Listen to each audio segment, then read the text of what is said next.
Hey guys, पिछले episode में हमने देखा था कि कैट गर्ल हॉस्पिटल में होती है, जहाँ किन और जो उस कैट किडनैपर की बात कर रहे थे। वहीं बाहर डॉक्टर लाओ छुपकर उन सब की बातें सुन रहा था। अब हम कुछ दिनों बाद का सीन देखते हैं, जहाँ पर वो सभी चियान के घर पर डिस्कस कर रहे थे कि आखिर उन कैट किडनैपर्स को कैसे पकड़ा जाए। अब वो सभी प्लान बनाते हैं कि जब कोई किडनैपर्स वहाँ कैट को पकड़ने आएगा तो वो सभी मिलकर उस किडनैपर्स को पकड़कर उसे पुलिस के हवाले कर देंगे। लेकिन उनमें से कुछ किडनैपर्स को पता चल जाता है कि कोई उनकी वीडियो बना रहा है, तो वो लोग पीछे से इन पर हमला कर देते हैं, जिस वजह से वो सब भी फाइट करने लगते हैं। लेकिन चियान जब कैमरा बचाने जाता है तभी एक आदमी उस पर हमला करने आता है। तभी जियो चियान को बचाते हुए बीच में आ जाती है, जिस वजह से जियो के सर पे काफी गंभीर चोट आ जाती है और वो वहीं पर बेहोश हो जाती है। अब चियान घबराते हुए उसे तुरंत हॉस्पिटल में ले जाता है, लेकिन फिर भी उसे होश नहीं आ रहा था। तभी वहाँ पर डॉक्टर लाओ आता है, जो उन्हें बताता है कि जियो के ब्रेन में काफी चोट आई हुई है, इसलिए उसे बचाना बहुत मुश्किल है। अब ये सुन चियान बहुत दुखी हो जाता है और जियो के पास आता है, जहाँ पर कैट गर्ल की पल्स काफी कमजोर हो रही थी। तब वो उससे दिल से विश मांगता है कि चाहे कुछ भी हो,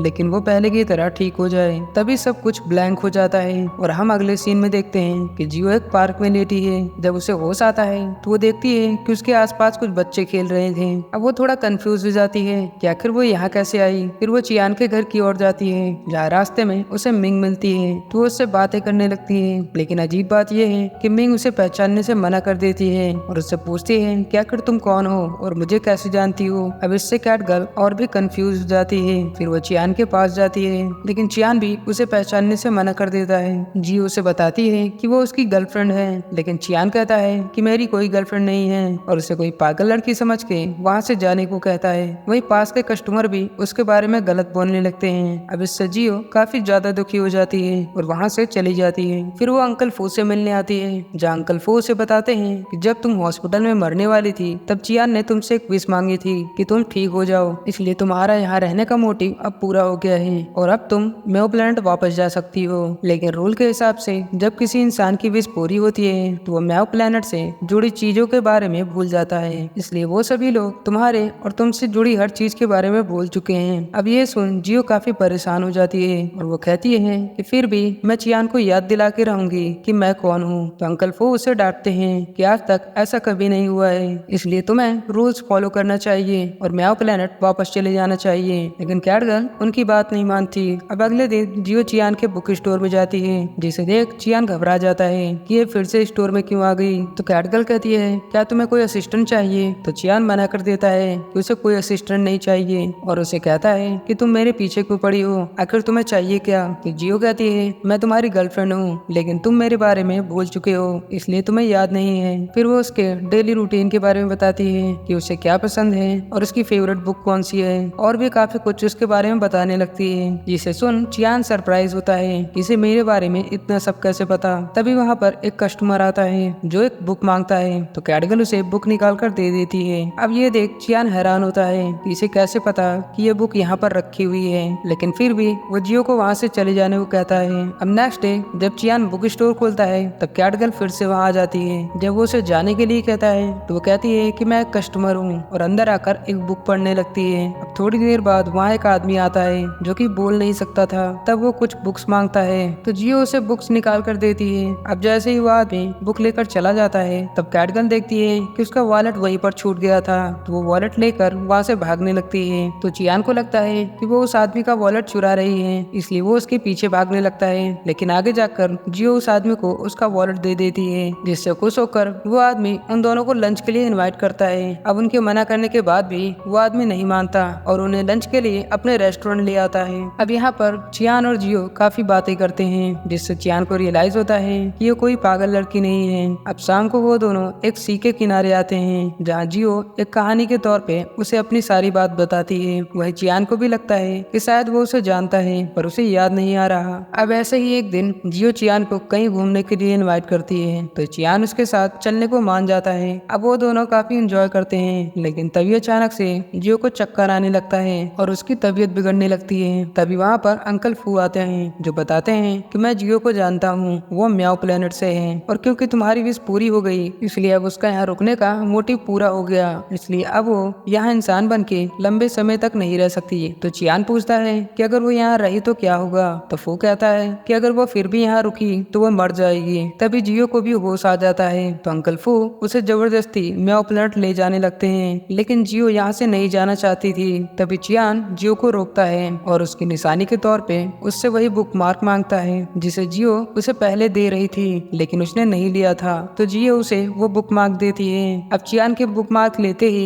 वो मार्क साइन करने लगता है और अचानक से चियान को सब याद आने लगता है कि आखिर वो कैटगर्ल से कैसे मिला था। अब उसके याद आते ही वो जियो को हक कर लेता है और उससे माफी मांगने लगता है कि वो उसे भूल गया था। तभी वो बुक मार्क हवा में उड़ जाता है और वहाँ पर म्याओ प्लैनेट की सबसे पहली कैट मुंह से आती है जिसे आज तक किसी ने नहीं देखा था। वो उन दोनों के प्यार को देखकर जियो को ब्लेस करती है कि वो चियान के साथ इस अर्थ पर हमेशा के लिए रह सकती है और उन दोनों को ब्लेस देते हुए वहाँ से चली जाती है। अब अंकल फू भी जियो के लिए काफी खुश थे कि अब उसे म्याओ प्लैनेट जाने की कोई जरूरत नहीं, वो चाहे जब तक इंसान बन के यहाँ पर रह सकती है। अब ऐसे ही कैटगर्ल की वजह से लॉयर कैबे मिंग की शॉप में आता है और उन दोनों में काफी बातें होती है और कैबे के अच्छे बिहेवियर की वजह से उन दोनों में अच्छी दोस्ती भी हो जाती है। अब कुछ दिन बाद चियान के स्टोर में डॉक्टर लाऊ आता है जो चियान के कुछ खाली शेल्फ को देखकर उससे पूछता है कि क्या तुम यहाँ से कहीं शिफ्ट हो रहे हो। तो चियान कहता है हाँ, क्योंकि यहाँ का मकान मालिक ये घर तोड़कर नया बनाना चाहता है, इसलिए मैं यहाँ से कहीं और शिफ्ट हो रहा हूँ। तो डॉक्टर लाऊ को वहाँ कैट के कुछ बाल मिलते हैं तो चियान से पूछता है कि क्या तुम्हारे पास कोई कैट है। तो चियान कहता है हाँ। फिर जाते हुए वो जियो को देखता है जिसे देख वो थोड़ा सरप्राइज होता है। वही अब कुछ टाइम बाद चियान अपना बुक स्टोर दूसरी जगह शिफ्ट कर रहा था जहाँ उसकी हेल्प करने किन और जू भी आए थे।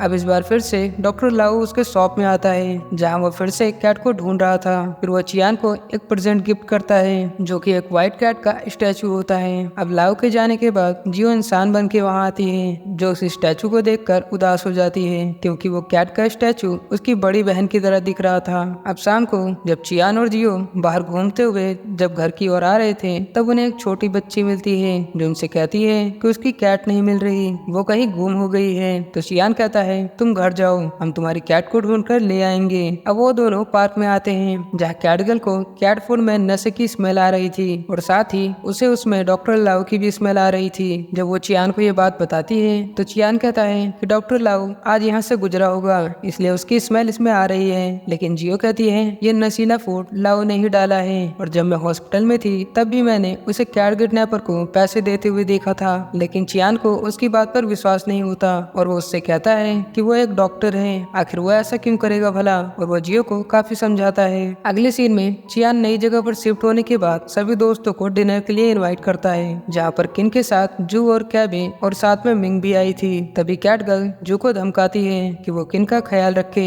और उसे कभी भी परेशान न करे। फिर वो कैबे के पीछे ही पड़ जाती है कि मिंग एक अच्छी लड़की है और अगर उसने उसे धोखा दिया तो उसे नहीं छोड़ेगी। अब उसकी बातें सुन वो सभी हैरान होते हैं कि जियो ऐसी बात कर रही है जैसे कि वो हमें पहले से ही जानती है। अब उस रात वो सभी काफी एंजॉय करते हैं। वही हम नेक्स्ट डे डॉक्टर लाऊ को देखते हैं जो एक वीडियो देख रहा था जिसमें जियो एक कैट बनी हुई थी। ये देख वो एक इविल स्माइल करता है। वहीं इधर चियान जियो को वहीं रुकने को कहकर खुद फूड लेने मार्केट चला जाता है। तभी चियान के जाते ही वहाँ डॉक्टर लाऊ आता है जो चुपके से चियान के घर में घुस जाता है और पीछे से आकर जियो को बेहोश करने लगता है। तभी छीना झपटी में उसकी दी हुई कैट का स्टैचू टूट जाता है जिसमें से एक कैमरा निकलता है, यानी कि डॉक्टर लाऊ ने उसमें एक कैमरा फिट कर रखा था। अब जब चियान वापस घर आता है तो जियो वहाँ नहीं होती तो वो उसे कॉल करता है लेकिन उसका फोन तो घर पर ही था। तो चियान काफी ज्यादा परेशान होने लगता है। अब थोड़ी देर बाद किन और जू भी वहाँ आ जाते हैं। फिर वो सब मिलकर जियो को ढूंढने लगते हैं। तभी उन्हें रास्ते में लिनहू और उसका साथी मिल जाता है जो बताता है कि कल उसने उसी कैट किडनैपर्स को देखा था जो एक कैट को लेकर कहीं जा रहा था। जब उसने उसका पीछा किया तो वो एक खाली पड़े शिप में जाता है जहाँ पर उसने डॉक्टर लाऊ को देखा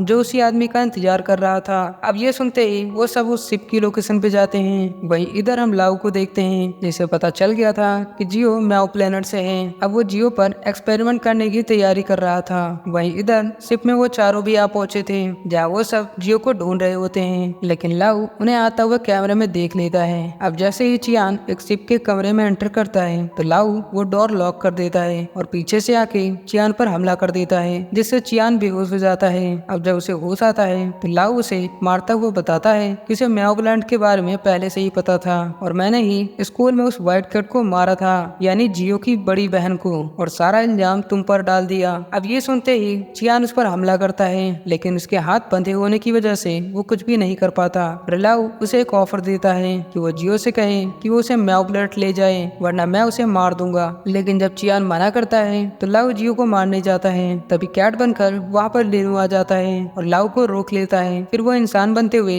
लाउ को बहुत मारता है, लेकिन लाउ उसे एक सीजर से मार देता है और मौका पाकर एक आयरन से उसके सर पर वार करता है, जिससे लिनु काफी ज्यादा घायल हो जाता है। अब तक चियान भी रस्सी खोल चुका था तो लाउ वहाँ से भागने लगता है, लेकिन चियान उसका पीछा करने लगता है, जहाँ लाउ भागता हुआ शिप के टॉप पर आ जाता है। अब वहाँ से बचने का कोई भी रास्ता नहीं होता तो चियान कहता है अब तुम नहीं बचोगे और जल्दी पुलिस भी यहाँ आने वाली है। तो लाउ हंसता हुआ कहता है कि तुम्हें क्या लगता है अगर मैंने तुम्हारी कैट गर्लफ्रेंड के बारे में पुलिस को बता दिया तो सोचो क्या होगा। मेरी तरह बहुत से लोग हैं जो उस पर एक्सपेरिमेंट करना चाहेंगे। तभी जियो भी वहाँ आ जाती है। तो लाउ कहता है तुम्हारे पास एक ही रास्ता है कि मुझे म्याओ प्लेनेट अपने साथ ले चलो वरना मैं पूरी दुनिया को तुम्हारी असलियत बता दूंगा कि तुम दूसरे प्लेनेट से हो और उसके बाद तुम्हारा क्या होगा ये तुम अच्छे से जानते हो। तभी वहाँ पर नीचे पुलिस भी आ चुकी थी। फिर चियान जियो की ओर देखने लगता है और फिर अचानक से भागता हुआ लाउ को लेकर शिप से छलांग लगा देता है, जहाँ पर चियान तो बच जाता है लेकिन लाउ पूरी तरह पैरालाइज और पागल हो जाता है, जिसे कुछ बच्चे काफी परेशान करते हैं। वही इधर जो भी फाइनली किन को शादी के लिए प्रपोज कर देता है, जिस पर किन मान जाती है और उसके पास आते हुए उसे हक कर लेती है। अब हम चियान और कैटगर्ल को देखते हैं जो खुशी खुशी एक साथ रहने लगते हैं। एंड दोस्तों ये मेक आ विश ड्रामा का लास्ट एपिसोड था। आई होप आपको काफी पसंद आया हो, तो प्लीज चैनल को लाइक एंड सब्सक्राइब जरूर करिएगा। धन्यवाद।